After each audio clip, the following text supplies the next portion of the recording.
Ito. Nakapag-vlog po.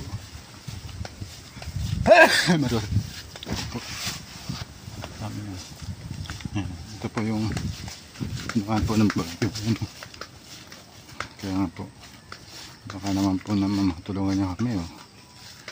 Kasi nadali po ng bahay namin ng bagyo. Ito lang po, ito lang ano. Yan po siya.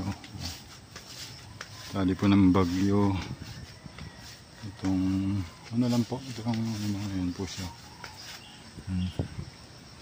Kailangan pa namin ng ano, konting tulong lang po. Baka po naman may ano, kahit lumang yero lang po, ganun.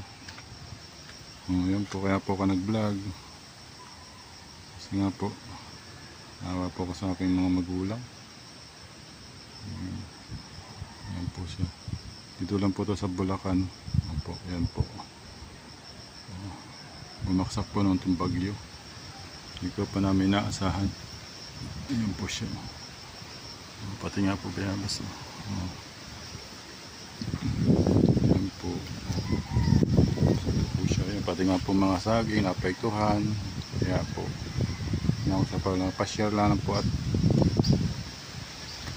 pa-like ka lang po para po dagdag din po ito.